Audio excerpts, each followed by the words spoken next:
السلام علیکم ناظرین، میں ہوں طارق شہزاد چودھری۔ ناظرین اکرام، خلافت عثمانیہ کی تاریخ کے سلسلے میں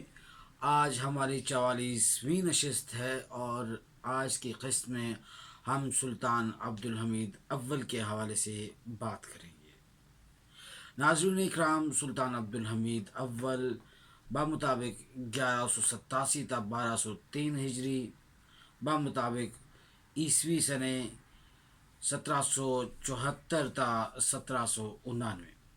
ان کا جو دور ہے یہ اس حوالے سے بڑا اہم ہے کہ یورپ کے اندر بھی بہت سارا کام ہو رہا تھا، اور جدیدیت کی تحریکیں جنم لے رہی تھیں، اور کروٹ بدل رہا تھا سامان زندگی کا۔ یورپ کے اندر ترقی کے نام پر بہت ساری ایسی تبدیلیاں واقع ہو رہی تھیں، اور ادھر بھی یورپ میں، ایشیا میں بھی ایسے ہی تھا۔ ناظرین اکرام، ہم سب سے پہلے ڈاکٹر اسماعیل یاغی الدولة العثمانیہ کے جو مصنف ہیں ان کا 123 نمبر صفحے کا حوالہ دیں گے، اور اس پہ آگے انہوں نے بڑی تفصیل سے لکھا ہے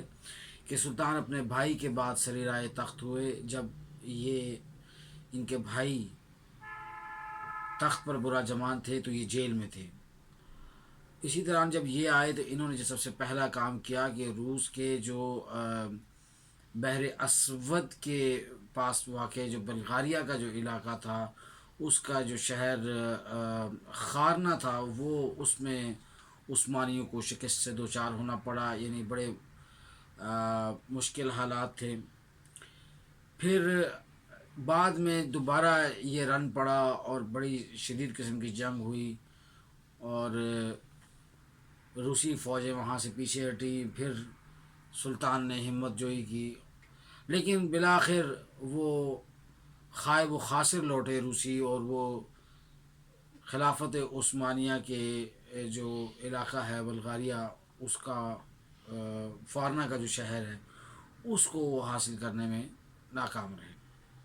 صدر اعظم نے صلح کی درخواست کی، اور پھر مذاکرات ہوئے، اور پھر یہ ایسا کو سلسلہ ہوا، کیونکہ بعض مورخین نے اس کو یوں لکھا ہے کہ فارنا قبضہ ہو چکا تھا، بعض نے لکھا کہ فارنا پر دو بدو اور جو بجو لڑائی کا ایک سلسلہ تھا، جس کے بعد پھر ایک بلغاریہ کے شہر کنارجہ میں ایک معاہدہ ترتیب پایا، اور بلغاریہ کے شہر کنارجہ میں ہونے والا یہ جو معاہدہ تھا، یہ اصل میں آج ہماری گفتگو کا محور و مرکز ہے۔ اس کی اہم شقیں بڑی بنیادی اہمیت کی حامل ہیں، جس سے آئندہ آنے والے دور کا بھی تعین ہوتا ہے، اور خلافت عثمانیہ کی اس وقت کی جو پوزیشن ہے وہ بھی سامنے آتی ہیں۔ اس میں ایک تو پہلی جو اس کی شرط تھی وہ یہ تھی کہ باہمی عداوات کا خاتمہ کیا جائے، دشمنی کو ختم کیا جائے، اور باہمی دائمی دوستی پر یقین کر کے دونوں کے طرفین کے جرائم کو صرف نظر کر دیا جائے۔ پھر بھگوڑی رعایت کی حمایت نہ کرنے، اور پھر معاہدے کی پاسداری کے ساتھ ساتھ خرم کے علاقوں کی آزادی اور خود مختاری، اور ان علاقوں کو باقاعدہ استصواب رائے کے ذریعے آزادی کا حق دینے اور ٹیکس کی چھوٹ دینے کا یہاں اس میں شقیں شامل تھیں۔ پھر عثمانی کرم سے دستبردار ہوئے، اور پھر جو احتضار یا توڑ پھوڑ جو تھی اس کا تخمینہ لگایا گیا کہ جو وہاں شہر میں اس جنگ کی وجہ سے تباہی ہوئی، اس کا احتضار تخمینہ لگا کر اس کی بحالی نو کے حوالے سے ایک شق شامل تھی۔ اب اہم سلسلہ یہاں شروع ہوتا ہے کہ روسی راہبوں کو القدس جانے کی اجازت دی گئی۔ یہ ایک بہت بڑا اس وقت کام ہوا۔ مذہبی سطح پر پابندی تو نہیں لگنی چاہیے تھی، لیکن جس طریقے سے یہ ہوا وہ طریقہ ایسا تھا جس نے آگے مزید زنجیریں خلافت عثمانیہ کے پاؤں میں ڈالیں، اور یہ ایسے ہی ہوتا ہے جب کمزور معاہدے ہوتے ہیں۔ پھر استنبول کے علاقے غلطہ کے محلہ بکل اوغلی میں عثمانی حکومت کو، خلافت کو یہ شرط ماننی پڑی کہ وہ بکل اوغلی میں ایک کلیسا تعمیر کروائیں گے، اور یہ کلیسا جو ہے وہ روسی سفیر جو درجہ دوم کا ہوگا اس کی نگرانی میں تعمیر ہوگا، اور عثمانی حکومت اس کے لیے، اس کی تعمیر کے لیے ہر ممکن امداد پہنچائیں گے، اور پھر انہیں وہ حق حاصل ہوگا سفیر درجہ دوم کو کہ وہ تمام امور میں اپنی نگرانی انجام دے، اور اس میں براہ راست بہت سارے ریاست کے معاملات بھی شامل ہوتے ہیں۔ روس نے عثمانیوں کے چند علاقے خالی کیے جس میں اخلاق بولاک کے علاقے تھے، اور پھر انہوں نے ساتھ میں یہ شرط بھی رکھی کہ وہ جہاں سمندری حدود میں جہاں چاہیں جہاں اور جہاں چاہیں خلافت عثمانی کے حدود میں اپنے سفارت خانے کھولیں۔ روسی معاہدے سے جو کچھ سازشیں ٹوٹی، لیکن کچھ جو ظاہری طور پر تو یہ نظر آ رہا تھا کہ یہ سازشیں ٹوٹ رہی ہیں، وہ کھچڑیاں جو بن رہی ہیں خلافت عثمانیہ کے خلاف، لیکن اس کے دور اس نتائج کو زیادہ خوشائند نہ تھے۔ اسی میں العثمانیون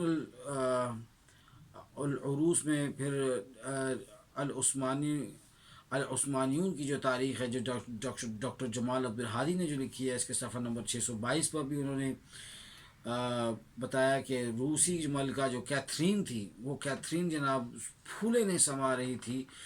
اور پھر اسی طرح روسی کیتھرین اور آسٹریا کے درمیان ایک معاہدہ ہوا، پھر عثمانیوں کو پھر آسٹریا نے عثمانی سے جنگ کی،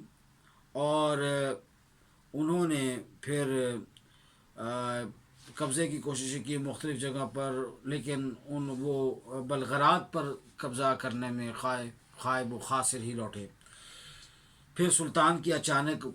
موت ہوئی جس پر عثمانیون العروس میں بڑی تفصیل سے لکھا گیا ہے، اور انہی حالات میں سلطان واصل باحق ہوئے، اور عثمانی سپاہ کے حوصلے یاس و کنویت کی وجہ سے کم پڑ گئے۔ 31 جولائی 22 ستمبر 1799 میں روس نے مندر شہر پر قبضہ کیا، اور پھر روس نے ان پستی جذبات سے جہاں فائدہ اٹھایا، فلاح بغدان، یسابیہ اور یسا ابیا بھی سے کہتے ہیں کہ علاقے قبضہ کیے، اور آسٹریلیا نے بلغراد اور سربیا پر قبضہ کیا۔ تو یہ کمزور سلاطین کے حوالے سے جو سلسلہ چل رہا ہے، اس میں سامنے آپ کی چیزیں آ رہی ہیں کہ کس طرح سے جب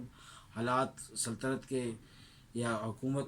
کمزور ہوتی ہے تو اسے پھر معاہدات کے اندر جانا پڑتا ہے، پھر اسے توجیہ پسندی کی جائے، اسے رجت پسندی کی کہا جائے، اسے حالات کے لیے بہتر کم وقتی کم مدتی حکمت عملی قرار دیجیے، ایسے ہی ہوتا ہے۔